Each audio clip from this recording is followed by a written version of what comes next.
Hello, folks. Welcome back to the Old Boy and Georgia Guitars and More, and in my junkie work area here. We're back today working on this Amazon guitar that I bought for $54, and we've done an unboxing. We started an upgrade video. This is going to be the next video on this, as far as hopefully we can finish this thing up. I'm going to use the same pick guard. I had another pick guard, a couple other pick guards that were, just different finishes, different colors. They were all drilled out for like CTS pots, really big. I didn't feel like hunting a bunch of washers. I didn't want to file all this out up here. I mean, this will do. This is a 3-ply pick guard. Why? It'll be fine.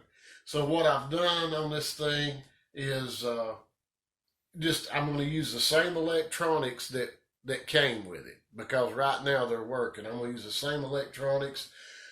I'm upgrading the pickups because if you remember before, the pickups that came in it were like 3 point such and such, just a little over 3K DC resistance. Very weak.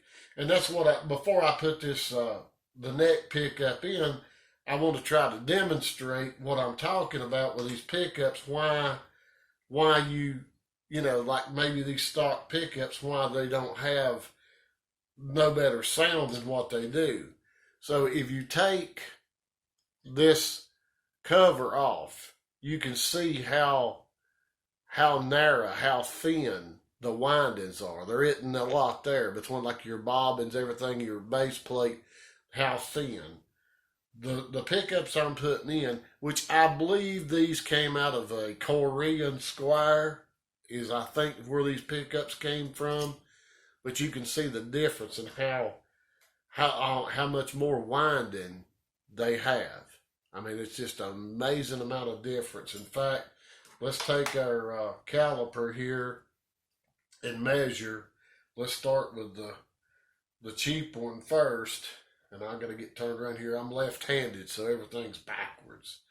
9.6 millimeters, and that's on the stock pickup that came in this guitar. Okay, the one we're putting in there is 13.5. So there's a lot of difference in the winding.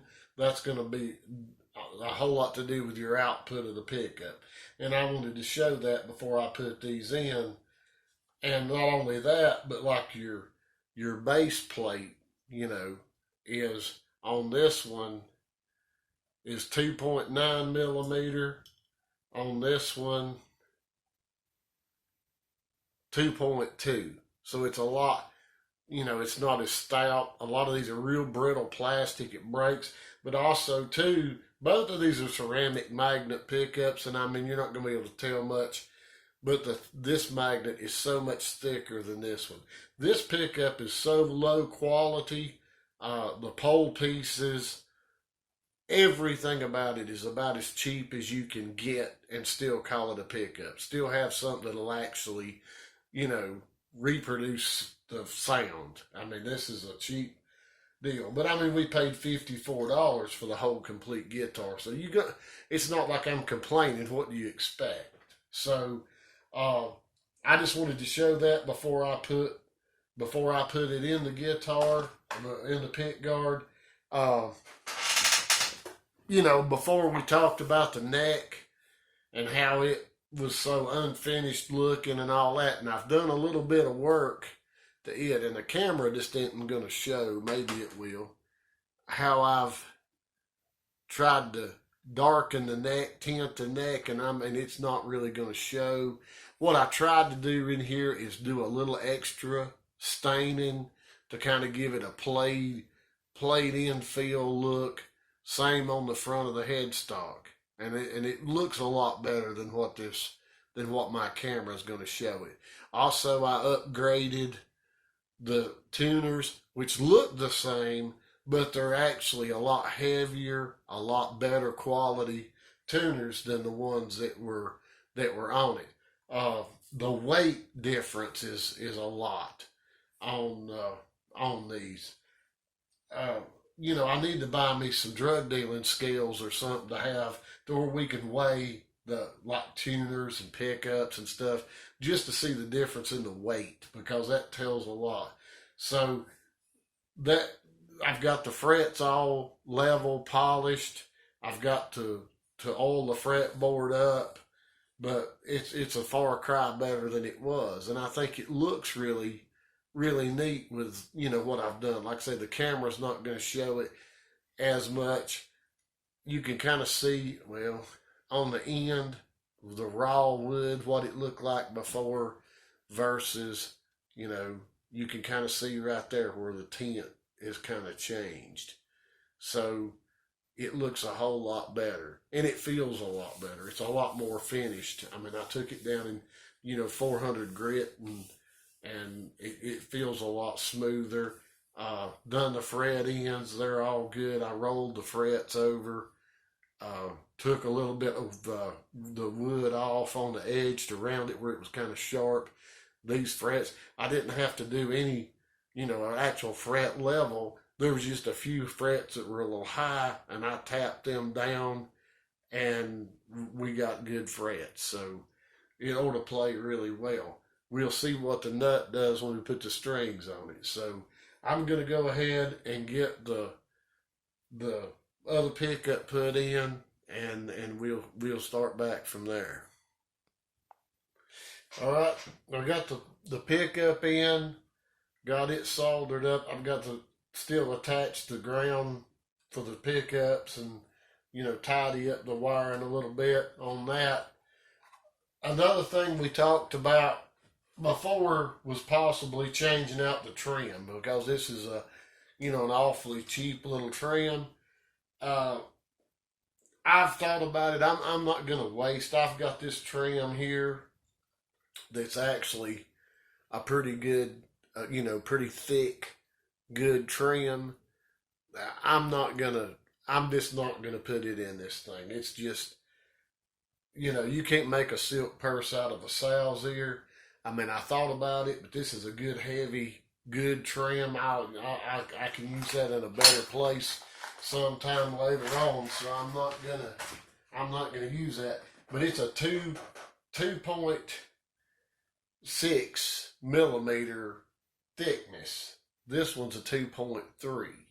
This is very thin, very cheap, but for considering what we have, it'll do okay. I mean, it'll do all right.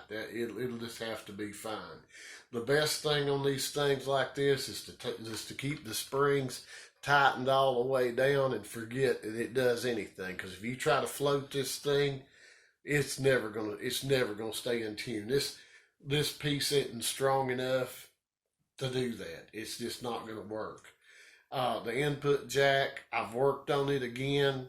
This thing is like we run into with a lot of other strat copies. If you try to put a regular jack in, there's not enough clearance in here. This is actually made smaller, different. That's what you run into with a whole lot of these guitars. When you start trying to mod them, you run into a lot of little differences in things. For example, this trim, it looks like the 6 screws are the exact same as the other trim, but they could or could not be. You don't know. So we're gonna stick with that. We're gonna hope this works after I worked on it. So let me get this. Go ahead and get the pick guard put back on, and then we'll put the neck on. I may shim it, judging by the height of the strings, and you can see the adjusters where they're about halfway all the way. I think we're going to be bottomed out, so I may, go ahead and make a shim to put in there, kind of, a kind of preemptive thing to, so we don't have to take the neck off, do a bunch of changing. But I'll get everything put on, and then we'll go from there. Okay, I've got the pick guard back on, got everything soldered up. Very easy to do that type of switch. So now we're hooked up to the amp. We just got to make sure that that everything is right, it is correct. I've got the ground wire attached to the back of the claw the way it should have been. If you remember, it was actually soldered to one of the claws that was holding this spring from the factory. So it's actually, I actually put it in the proper position this time. So let's check this thing. That's the bridge, metal. See, no bridge, just the metal in the neck. So we're good with that. So, okay, while we're hooked up like this, let's take our meter and let's see what we've got for DC resistance. See what we have there.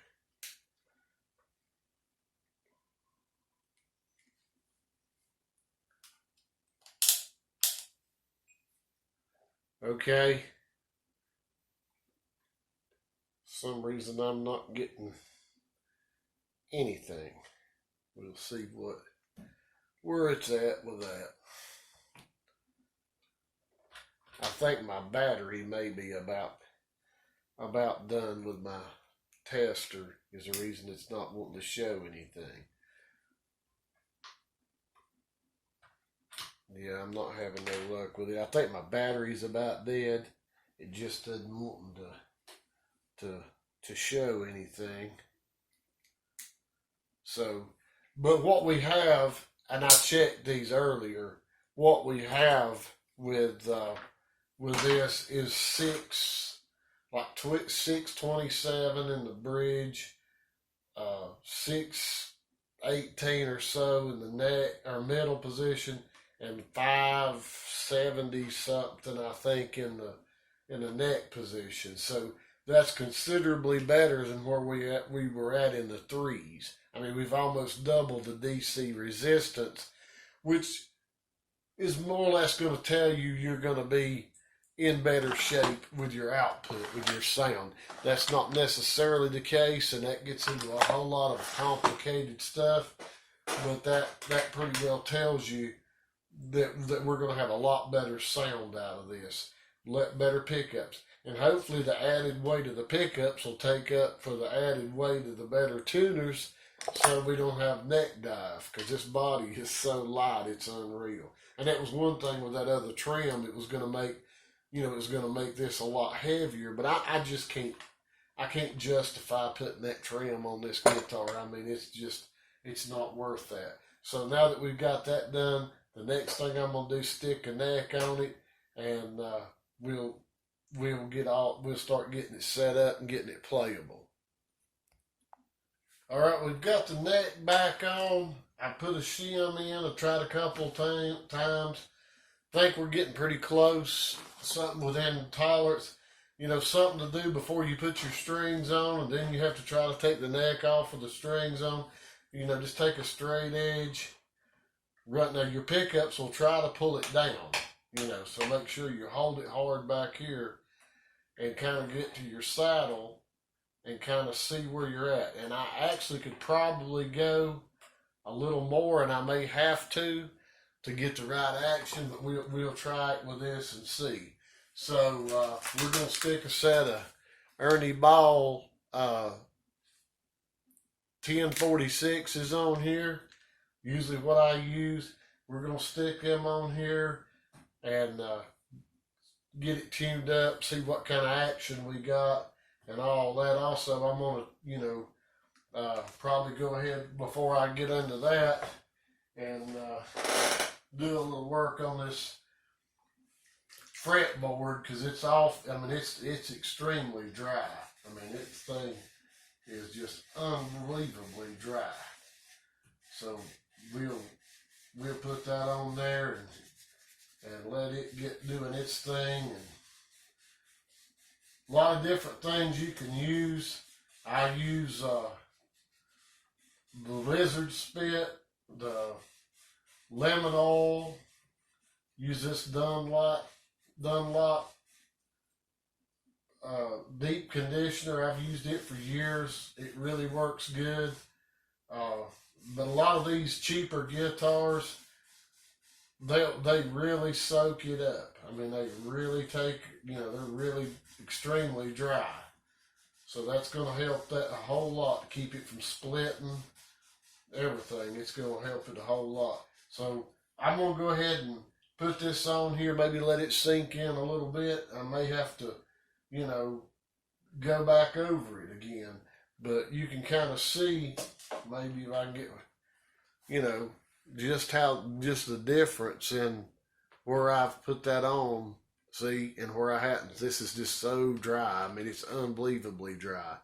So we'll let that, I'll put this on, let it soak in, maybe even have to put a little more, and then we'll get the strings on it, and we're getting close to showtime on this thing.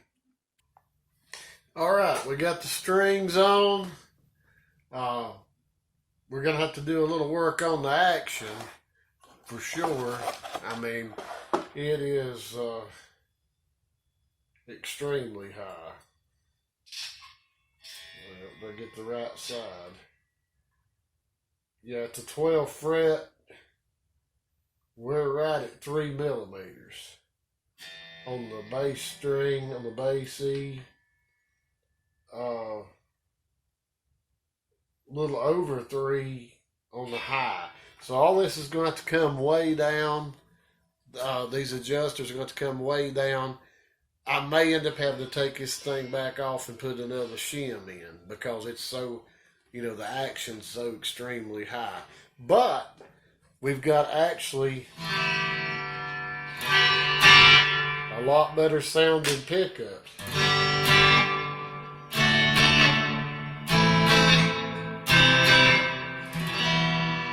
Which we're losing tune. I just put the strings on them, stretched them one time. So I'm gonna try to get this thing down, quite a bit. And I may have it here, I may not. But let me tinker around with that, and we'll see what we can come up with. Okay, ended up putting a pretty hefty shim in this thing to get it up there where it needed to be, and the adjusters, well, it's not going, they're not just plump. The bottom ones is farther down, but we ended up with like 1.5 millimeter at the 12th fret on the treble E, and about 2 millimeter on the bass E.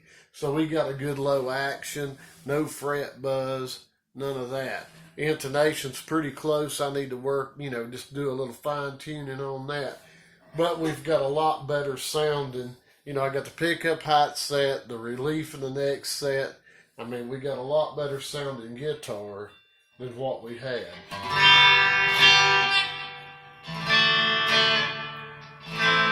Because we're losing tune. New strings, I mean, they're still,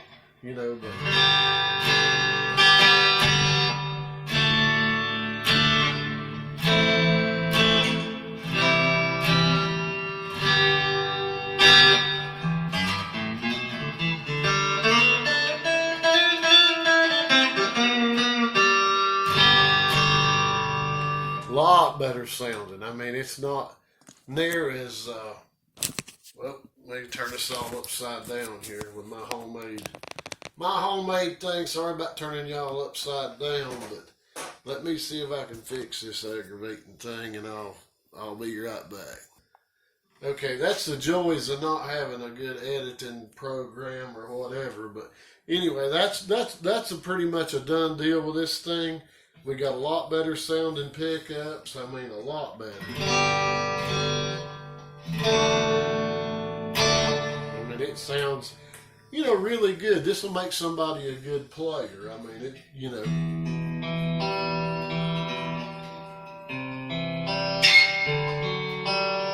I mean, it's out of tune, but I mean, the strings are just going to stretch. But that's the $54 guitar that I ended up, we used the same electronics, the same pick guard, same bridge, but we upgraded the pickups, which made a tremendous difference. When you go back and look at that first unboxing video, the way those pickups sounded, we've got the frets all level, polished, the fretboards all, been took care of, oiled up good. No problem with the nut. I thought I may have to work on the nut slots. No problem with that. We got the upgraded tuners, which look identical to the ones that came off of it on camera, but there was a world of difference in the quality as far as the weight, the finish, the feel of them. So that's all upgraded. We done a little work on the neck to make it look a little more finished. The headstock looks a little better. It don't look quite as cheap. So that's what we got. So I really don't have anything in it besides my time, stuff I had laying around. So we got a pretty good playable guitar to make somebody a good guitar. So if I can do this without crashing us again. What I thought about doing with this thing, I've thought about a lot of different things, and what I'm thinking about doing, and I don't want to copy other channels. I can't stand when somebody starts a little channel like mine and they want to try to act just like somebody that's got a big channel. But it was something that's interested me is if y'all watch Trogley, the Trogley guitar show, where he takes like the cheapest guitar he can get and he sells it or trades it and then works his way up to see where he can get, which I don't have the contacts, the thing that he does, but I think it would be kind of interesting to just put this guitar up for sale and see what we can sell it for or trade it for or whatever. So, or if anybody's got any better ideas, put that in the comments, or if you think that's a good idea, put that in the comments that that's something you'd be interested in. But that's kind of the end and deal on this thing. That's kind of the end. I got to put the back plate on it. As far as setting the tremolo, putting the tremolo bar on with a guitar like this, forget that, throw that tremolo bar in the trash. It's never gonna work. It's never gonna stay in tune. Run those screws down, run that claw down, keep them strings tight, the springs tight. Forget it's there. If you start fooling with it, with a guitar of this quality, every time you move that thing, you're out of tune. So don't just forget that. So, but that's it with it. I think what we'll do is put it up for sale on like Facebook yard sale or something. See what we get out of it. I don't know about doing eBay. I hadn't done eBay in so long. This seems like more problems. So, I'll do that, and we'll just kind of see where we're at. If anybody's got any ideas, put it in the comments. If you like this video, hit the subscribe button, hit the little bell, get notified, stuff coming up, and, give me a thumbs up if you liked it and a thumbs down if you didn't. And because we've got another guitar coming up, it's nothing like this. This is kind of like the cheapest thing we could do. We got another one coming up. And just a little sneak preview, that's the pick guard for it. So that's going to be one of the videos coming up. It's going to be a special strat. So that's the pick guard for it right there. So that's a little sneak preview. A lot of other stuff coming up. So I don't want to be too long with this, but I really appreciate all the subscribers, all the comments. Really get some nice stuff, and I really appreciate that. And if it's something that you'd like to see that I'm not doing, let me know. I mean, I do a lot of other stuff too, so, and then I try to get time to do everything. A lot of stuff I have to do off camera, I just don't have time to fool with. And I know my pitiful production's probably holding my channel back. Also working on that too, getting a better production up. So, appreciate everybody, and till the next time, see you.